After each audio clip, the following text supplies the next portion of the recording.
Why hello there everyone and welcome to another Vtuber reading of the Monster Girl Encyclopedia. And for some reason I keep getting the feeling that I am saying the intro as weird as possible without actually wanting to. Anyway, the Monster Girl we will be reading about today. Yeah, I can't really think of a joke here, so yeah, the Monster Girl we'll be reading about today is the Cyclops. I mean, for some reason I was trying to think of a joke to make, kind of make fun of the fact that she only has one eye, but I couldn't think of anything. Just goes to show I have, a singular mind, and yeah, I'll stop. This is just getting awkward. Anyway, Cyclops family, X-Giant. Type X-Giant demi-human. Let me guess, it'll say, oh yeah, they used to be giants, but when the new overlord came along, they turned into a sexy woman at the appropriate size. Wink wink. Anyway, habitat. The depths of the depths of the mountain. Nature peaceful.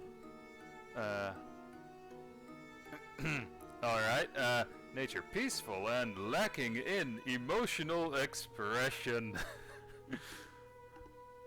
Is that really like a nature to have, lacking in emotional expression? I mean, she does look kind of happy at making that well, glowing sword, I guess, while wielding a big ass hammer. Diet omnivorous, favors mountain fruits and vegetables and wild animals. And yes, I am using the additional bit of artwork in the book as the thumbnail, mainly because there is not a single piece of artwork out there for this one.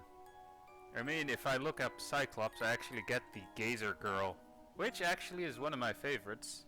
Hell, I even roleplayed as that one on Twitter for a while, until a certain incident, which I will not name. Let's just say that incident ruined our roleplay for me.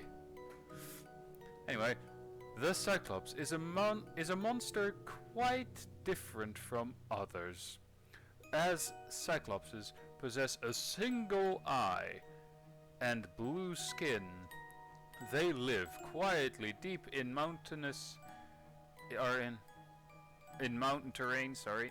They are classified as an X-Giant, but since coming under the influence of the current overlord, they have shrunk to roughly the same size as human.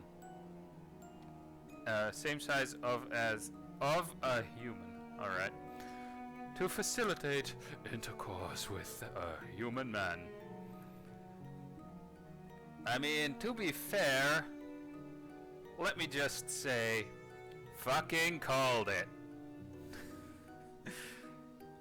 It is believed that the Cyclopses were once part of the divine family, but were cast out by certain gods who decided their single eye whereupon the Cyclops became monster. Wow, so essentially, I probably misread something there, but essentially just because they have a singular eye, they were kicked out as a god, really? I mean, to be fair, it would be like off-putting at first, I think, but once you get used to it, You know? Hey, this coming from someone whose favorite who's like who's has like the Gazer Girl in their top 10 of favorite monster girls. I think, if I remember correctly, I have that one on 4. But then again, technically they don't have one eye. Oh well. Thus they are extraordinarily powerful. I mean, no kidding, since they were apparently ex-gods. I honestly would expect them to be really fucking powerful. Or overpowered, if you know what I mean. And the influence of the Overlord has not... Wait. Was not sufficient to turn the single eye that set them apart into two. They tend to be fairly subdued in character monsters of few words and few expressions. I mean, we did the Sahagin, and they do also have the kind of issue with the expressions and all, only slightly bearing a smile for having some rough hokey pokey. It is often difficult to tell what they are thinking. Cyclopses typically work as blacksmiths and distribute the weapons they forge to monsters who have contact with humans. Their work is sound and is common for famed warriors and heroes to seek them out in order to have them make them weapons. Unlike most monsters, cyclopses do not make efforts to interact with humans outside of work. Even if they spot a man, they almost never attack them. One possible explanation for this behavior is that their history has caused them to feel inferior due to their single eye. Cyclopses most yeah, sorry, with that voice I kinda get confused a lot for some odd reason. I mean, I'm not even kidding. Most nevertheless must nevertheless procreate in order to satiate their in order to sustain their race. Yeah, I will actually stop with that voice because I get confused instantly. And so they will appear near human settlements occasionally to ask passing men to spend a single night with her in exchange for a cyclops sword. When a man wakes after such a night, he finds that the cyclops is gone, leaving only the promised weapon behind.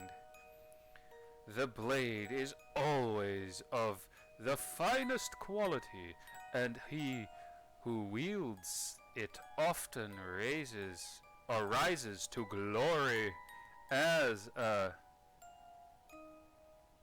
valorous warrior. The Cyclops'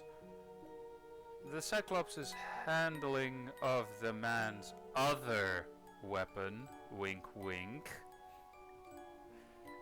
is also of highest quality.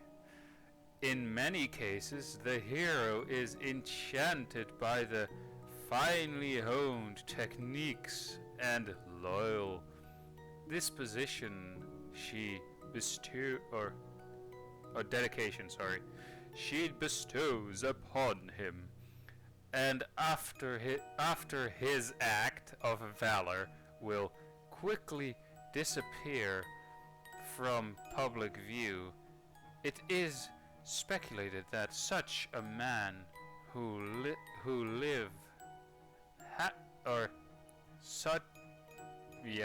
it is speculated that such men now live happily deeply in the mountains with cyclopses. Honestly, this is kind of wholesome. Not gonna lie, this is actually really wholesome. And not at all what I expected. Like, damn. Anyway, now on to the little bit of text that is below the artwork that I'm using as the thumbnail for this video, and probably will get taken down instantly by YouTube for obvious reasons if I don't censor it properly. Oh boy. It is difficult to read the expressions of a cyclops, except in copulation which is the only time she is likely to reveal her true feelings. She will blush and lower her eye with pleasure, smiling with delight at the privilege of the hokey pokey with the man. I mean, wow. Just wow, this is oddly wholesome. Seriously. This makes me want to go to the mountains for research. Yeah, let's call it research. It's totally for research, everybody. Anyway, with that said, that'll be it for this video. I hope you guys enjoyed it. I actually really enjoyed it, simply because it was surprisingly wholesome. And, yeah, if you have any suggestions for other monster girls you would like me to read about, feel free to leave a suggestion in the comments below. As long as it's currently, at least currently anyway, as it's, if it's in the Monster Girl Encyclopedia Volume 1. And honestly, if you don't know which Monster Girl to choose, just look up Monster Girl Encyclopedia on the Google, and you'll get several results. Just make sure that currently it is a Monster Girl that is in Volume 1. And yeah, let me know in the comments below if you find one you want me to read about that I haven't already read about, because apparently I'm almost close to halfway through the first volume in terms of Monster Girls in the book. Anyway, again, hope you enjoyed, and I'll see you guys in the next video of whatever I'll be making. So yeah, bye. Now it is off to the mountains with me.